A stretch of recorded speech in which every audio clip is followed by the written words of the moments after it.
বন্ধুরা দেখো, আমি কচুরলতি তুলছি আমাদের একটা ক্ষেতের থেকে। দেখো কিভাবে তুলতে হয়। দেখো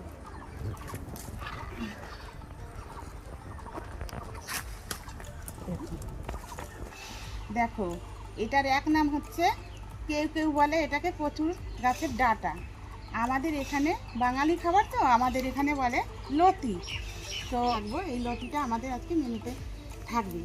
এখন এই কচুর লতিটাকে এই দেখো কীভাবে দিতে হয়।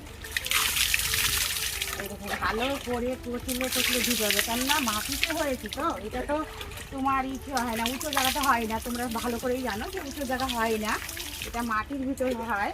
ওই জন্য আমি ভালো করে এটাকে প্রথমে জগ দিয়ে জল ঢালছি, তারপরে এটাকে আমি এখন বালতির ভিতরে দেবো। এই দেখো বালতির ভিতরে নিয়ে আমি কি সুন্দর ডলছি। কচুর লতিগুলো কত সুন্দর হয়েছে, তাই না?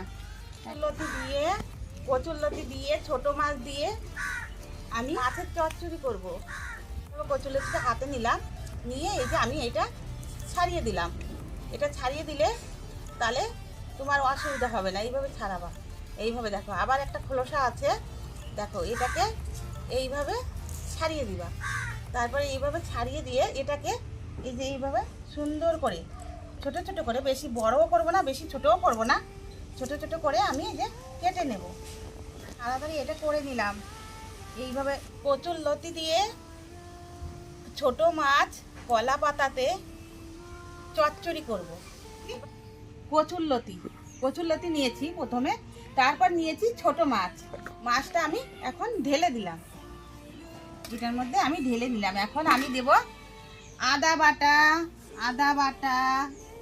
রসুন বাটা, জিরা বাটা, শুকনো লঙ্কা বাটা পরিমাণ মতন, কাঁচা পেঁয়াজ আর তোমার কাঁচা লঙ্কা বাটা, আর তার সঙ্গে নিব দুটো পাতা, তেজপাতা নিলাম তার সঙ্গে। নেওয়া হয়ে গেল মতন তেল দিয়ে দেবো, পরিমাণ মতন তেল দিয়ে দেবো।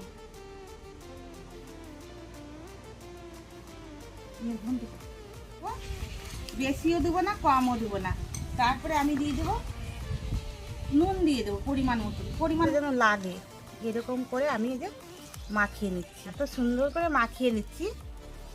তোমরা কলা পাতাতে তেল দিয়ে দিলাম, ভালো করে এটাকে সব জায়গা দিয়ে মাখিয়ে দেব। তেলটা কেন দিয়ে দিলাম? তেলটা দিয়ে দিলাম এই জন্যই যে এটাতে কলা পাতাতে লাগবে না, সুন্দরভাবে উঠে যাবে। ওই জন্য নিয়ে নিলাম। এটাতে তেল দিলাম না, এটা থাকবে নিচের দিকে এটা থাকবে, ওই জন্য আমি তেল দিলাম না। আর যেটায় তেল দিলাম সেটা এই যে উপরে দিয়ে দিলাম, ঢেলে দেবো। এটাকে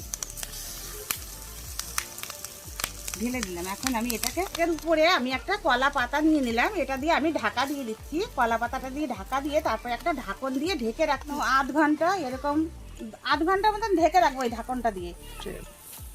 বন্ধুরা দেখো ঢাকা দিয়ে দিয়েছিলাম, এখন এটাকে খুলে দেব। দেখো থালে করে নিলাম, থালে দেখো আবার দিয়ে দেবো কলা পাতা। এটা দেবো আগে, ছোটোটা আগে দিয়ে দেবো, বড়টাকে কড়াইতে দিয়ে দিলাম মাছটাকে। আবার একটা ঢাকনা দিয়ে এখন কিছুক্ষণের জন্য আবার ঢেকে রাখবো। দেখো কত শুনতে পাচ্ছ, ছোট মাছ দিয়ে কচুর লতি দিয়ে দেখো কলা পাতায় পাচুরি করেছি।